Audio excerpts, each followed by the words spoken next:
I always thought from the outside this place looked a little goofy and cheap, but when you get on the inside, it is definitely a different story.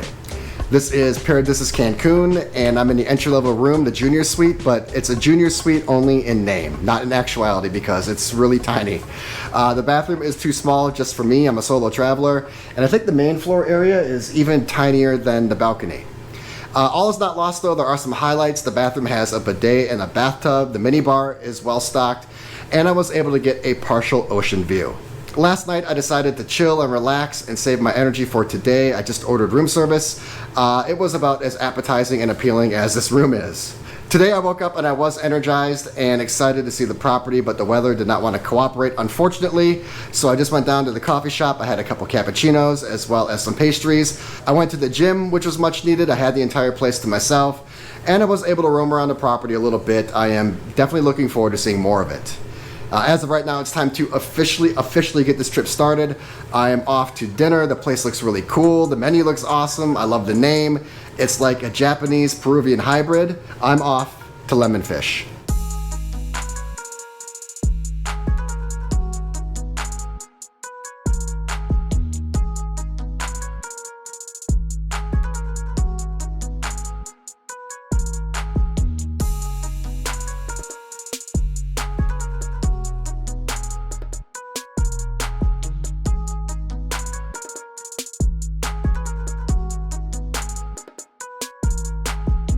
No time to waste this morning. I'm gonna dive right into it and make this as quick as possible.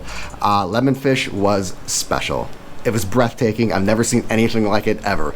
Never at a restaurant, never at a hotel, and never at an all-inclusive. The entire venue was the bottom of the atrium, and the seating was in private huts, and they were elevated and they were intertwined with all of the jungle and greenery down there. It was upscale and trendy, natural, comfortable, private, and most importantly, unforgettable. If the food did not align with the greatness of that venue, it would be such a major disappointment, and thankfully it did. In fact, it might have even been better. Absolutely restaurant quality. As soon as I tasted the sushi rolls, I knew that I was in for a fantastic meal. In fact, the sushi rolls were so good, that's what I had for dessert. I skipped dessert altogether, went back and had double sushi rolls. So it was just the perfect way to start my first dining night, and if I was a civilian here, I'd be going back there every single evening. So no time to waste, because the sun has been a hot commodity literally this entire trip. I haven't seen much of it, and as of right now, it's perfect. So my plan for today is to go down and hit both the pool and the beach.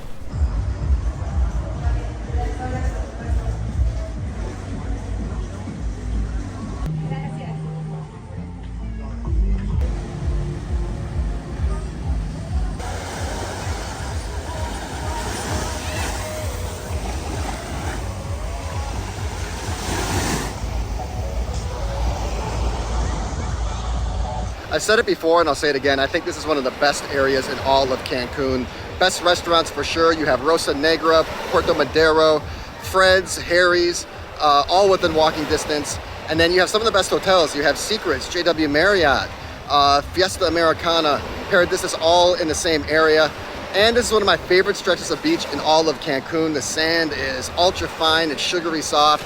The water is an ultra white pastel blue, and you would think for being a Paradisus, in one of the most popular areas of Cancun, a family hotel would be highly trafficked. It is actually a pretty serene experience.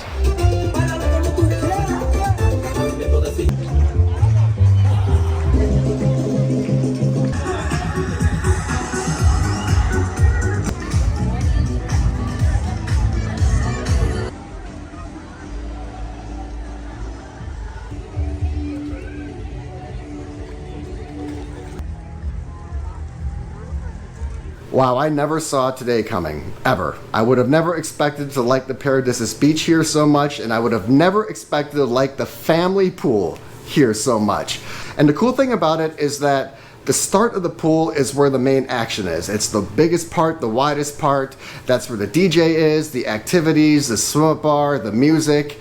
But as the pool kind of moves towards the end of the property, it narrows. And as it progressively narrows, it becomes more and more quiet and secluded. So if you want more of a tranquil, peaceful, private pool experience, you can kind of hang out in the back.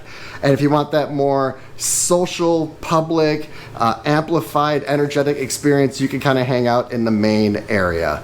It overlooked the beach and the ocean. The views were exceptional, and there was a lot to do. There was a swim-up bar where I had an outstanding Coco Loco. Also, there was a dedicated cocktail station. There was an ice cream station. There was a pizza station. There was also a couple other food stations. I only expected to spend like an extra hour after the beach. I spent the entire afternoon out there and thoroughly enjoyed it.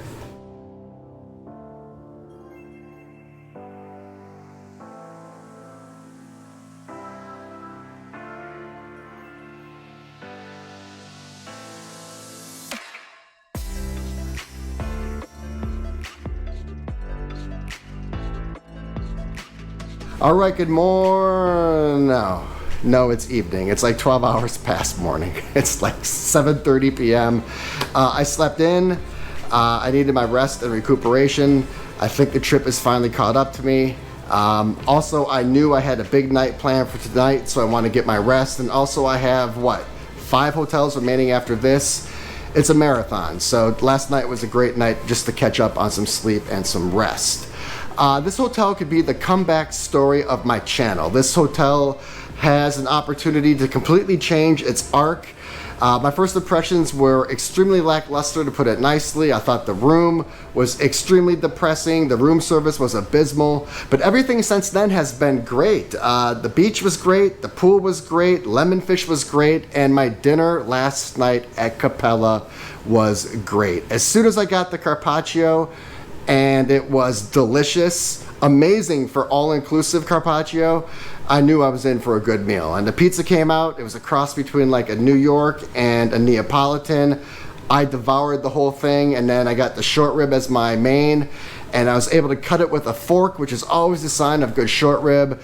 It was savory, it was tasty, it was fresh, it was cooked to perfection. The polenta was extremely, extremely awesome. I have loose plans for tonight. I want to kind of go check out the tequila bar.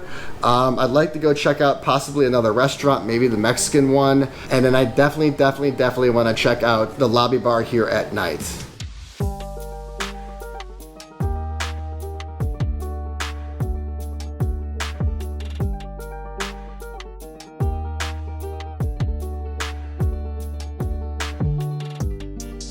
So Blue Agave is not what I expected. It definitely was better than what I thought it would be, but it didn't turn out the way I wanted it to. I just want to pop in there, grab a couple tequila shots, marinate, and kind of warm up for tonight. But apparently it's more of a restaurant than it is a bar. And in order to stay in there, you have to get a table and eat. So that's what I did. I ordered 4 different tacos. The most interesting one was the beef tongue. Definitely better than what it sounds. What I'm going to do right now is just hang out, chill. Apparently the lobby bar closes at 11, but it didn't go off until like 9:45, 10 o'clock last night. So I'm going to saunter up there, take my time, and see what the nightlife here is like at Paradisus Cancun.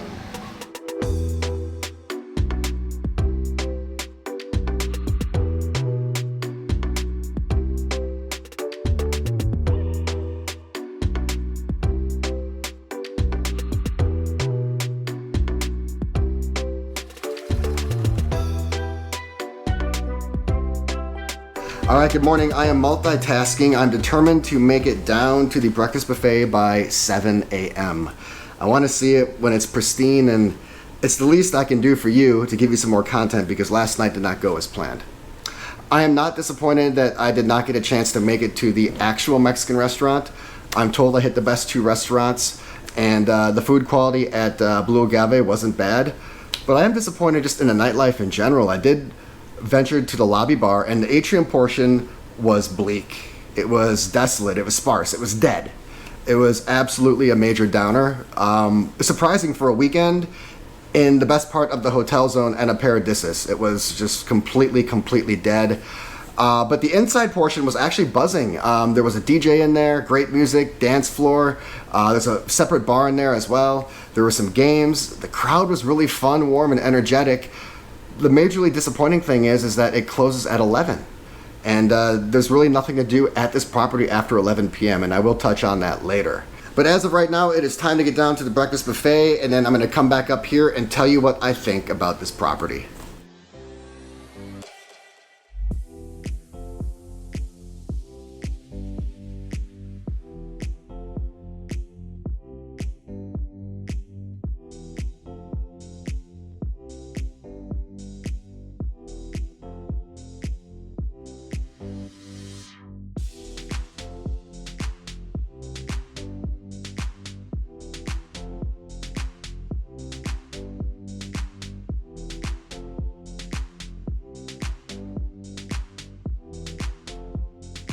So before I tell you what I think about this property, point out the negatives and the positives, I want to go over 3 big little things. The first one is that there is an adults only portion of this property. It's called the Reserve, and it's not double the price like it was in Playa del Carmen. I think it's like an extra $100 a night for 2 people, which is actually a really good deal. I certainly would have upgraded to it if it was an option for me, but they were sold out this weekend, unfortunately. But I think it looks like you get a lot. You get a separate pool area, you get an exclusive beach area. I think you get 2 other restaurants only available to Reserve guests, and there are some other perks as well. So for those looking to insulate themselves a little bit, maybe have more of an authentic adult experience, the Reserve may be an option for you here. Secondly, the coffee shop and the gym are open 24/7, and I took full advantage of that. And it's so great to be able to go to an all-inclusive gym after 6 p.m., 5 p.m. And then lastly is the internet. I don't want to point out the internet in every single video, but I did talk about it in the last hotel at Iberostar. This one is twice as fast. All right, I'm running really late. I need to make this as quick as possible. I'm way past my checkout time. Let's get these negatives out of the way. The first one would be the room. This room is a travesty. It's an eyesore. It's an albatross. It is really an embarrassment for a brand of Paradisus. Secondly is the nightlife. There isn't much to begin with, and whatever there is done by 11 p.m., which is interesting because they have an adults only component here. And that dovetails into my last point. This property is kind of boring.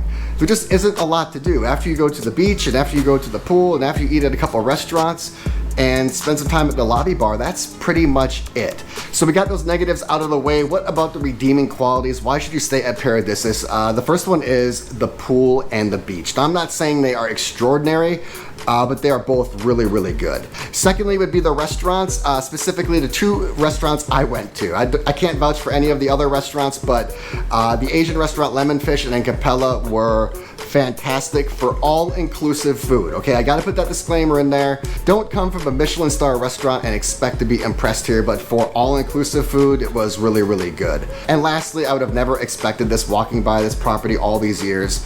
I always thought it was cheap and chintzy and kind of goofy.